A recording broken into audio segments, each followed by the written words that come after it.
네, 안녕하십니까. 저는 외안부 전임 일을 하고 있는 안과 김희경이라고 합니다. 오늘은 소화 근시에 대해서 조금 설명을 드리도록 하겠습니다. 근시라는 것은 가까운 거리에 있는 물체는 깨끗하고 선명하게 잘 보이지만은 먼 거리에 있는 물체는 흐릿하게 보이는 경우를 말을 하게 됩니다. 근시가 있는 아이의 눈은 전후 길이가 너무 길거나 또는 각막과 수정체를 포함한 눈의 굴절력이 너무 강해서 이미지가 망막의 중심부 앞에 위치를 해서 사물이 흐릿하게 보이게 되는 경우를 말을 하게 됩니다. 그래서 최근 국민건강영양조사에 따르면 5에서 18세 3,862명을 대상으로 조사한 결과 64.6%가 근시, 그리고 그 중에서 5.4%는 마이너스 6디옵터가 넘는 고도근시라고 합니다. 매일 근시의 비율은 증가를 하고 있고 12에서 18세 아이들의 80%가 근시라고 보고가 되고 있습니다. 아이가 자라면서 키가 크듯이 우리 눈도 성장기 동안에 눈의 길이가 길어지면서 20세 이전까지 근시가 진행이 될 수가 있습니다. 어떻게 보면 아이의 성장이 진행이 되면서 근시가 생기고 진행이 된다고 생각하면 좋을 것 같습니다. 안경을 쓰게 되었다는 것은 아이의 눈이 그만큼 성장을 했다는 걸 의미하기도 하고, 하지만 눈의 길이가 심하게 길어지게 되면 근시 정도가 심해져서 아이들이 추후에 녹내장이나 망막병증을 앓을 가능성이 높아질 수가 있기 때문에 근시 진행을 잘 관리해야 합니다. 유전적인 영향이 있을 수가 있습니다. 부모가 근시가 있다면 아이 또한 근시로 진행이 될 가능성이 매우 높습니다. 또 다른 근시 원인으로는 환경과 라이프 스타일에 따라서 영향을 받을 수가 있는데, 예를 들어서 도시에 살고 가까운 거리에서 보거나 디지털 기기 사용과 같이 가까운 거리를 많이 보는 활동을 하는 경우에서는 근시 진행이 빨라진다고 보고가 되고 있습니다. 일반적으로 요즘 아이들의 생활 패턴은 실내에서 보내는 시간이 더욱 많고 그 결과 야외 활동의 빈도가 적어져서 아이의 근시 발병률은 증가가 되고 있습니다.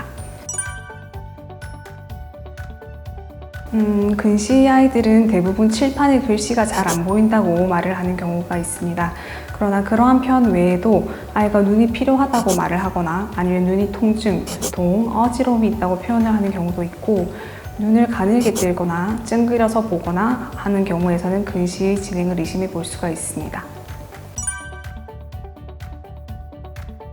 안경 도수가 조금 잘못 맞추어져도 눈이 나빠지는 것은 아니지만은 6개월마다 정기 검진을 해서 자기 눈에 맞는 안경을 맞춰 주는 것이 좋습니다. 어떤 분들은 안경을 계속 쓰면 근시가 심해진다고 하시는 분들이 있습니다. 하지만 시기능은 10세까지 발달을 하기 때문에 안경 도수를 잘 조절을 해주어야 정상적인 시기능을 발달시킬 수가 있습니다. 안구의 길이는 앞서 말씀드렸다시피 20살 정도까지는 성장을 하다 보니 안구의 길이가 길어지는 만큼 안경 도수를 바꾸어 주면서 시력 교정을 하는 것이 필요합니다. 근시를 치료하는 방법은 근시의 변화에 맞게 시력 교정을 하는 것이 있고, 크게 두 가지가 있다고 보시면 될 것 같습니다. 안경으로 교정하는 방법이 있고, 안경 외의 방법으로는 드림렌즈, 라식, 라섹과 같은 근시 교정술이나 약물을 이용한 근시 억제 방법이 있습니다. 요새 아이들이 컴퓨터, 스마트폰 등을 보는 경우들이 많기 때문에 눈에서 가까이 보려고 하는 근육이 강해지게 되면서 이미지가 망막 앞에 맺히게 되는 가짜 근시처럼 보이는 경우가 많습니다. 이러한 경우에는 실제 본인의 안경 도수보다 높게 측정이 되고 부정확한 시력 교정을 하게 될 수가 있습니다. 그래서 안과에서는 가까이 보려는 근육을 일시적으로 마비시켜서 가짜 근시인지 아니면 진짜 근시인지를 확인을 하고 정확한 시력 교정을 하게 됩니다. 먼저 라식, 라섹과 같은 근시 교정술에 대해서 간단히 말씀드리겠습니다. 레이저를 통해서 각막의 중심을 평평하게 깎아서 근시를 교정하는 방법입니다. 성장기에 수술을 하게 되면 수술 후에도 다시 안구 길이가 길어지게 되면서 근시가 생길 수가 있습니다. 그래서 더 이상 안구가 길어지지 않는 만 18세 이후에 6개월간 도수 변화가 없을 때 굴절 교정술을 해서 안경을 벗을 수 있도록 하는 것이 좋겠습니다. 드림렌즈는 특수 콘택트 렌즈로서 자는 동안에만 착용을 하게 됩니다. 수면 중에 각막의 형태를 변형시켜서 시력을 교정하고 안구의 형태를 잡아주어서 난시와 근시의 진행을 억제시키는 방법입니다. 낮 동안 안경 없이 생활할 수 있어서 편리하고 드림 렌즈를 착용하지 않을 시에는 각막이 원래의 상태로 복원이 되어서 다른 굴절 교정술을 시도해 볼 수도 있습니다. 대신에 결막염과 같은 이런 다양한 렌즈 합병증들이 유발이 될 수 있으므로 정기적으로 안과 검진이 필요하고 최소 7시간 이상 규칙적인 수면 습관이 있어야지 사용이 가능합니다. 아트로핀 약물은 앞서 설명드렸다시피 눈의 근육을 사용하지 못하도록 하는 안약입니다. 저농도의 아트로핀을 매일 사용하는 방법이 최근 주목받고 있는 근시역제 치료법인데, 저농도의 아트로핀은 검은 동자를 크게 만들어서 눈 안으로 들어오는 빛의 양을 증가시켜서 눈부심을 일으킬 수도 있습니다. 또 가까이 보려고 하는 근육을 부분적으로 마비시키다 보니 일부에서는 근거리 시력 저하를 발생시킬 수도 있습니다. 또 간혹 알러지 반응이 나타날 수도 있는데 사용 한 달 후면 적응이 가능해지고 안약 전환을 중단을 하게 되면 증상이 바로 사라지기 때문에 너무 걱정하지 않으셔도 될 것 같습니다.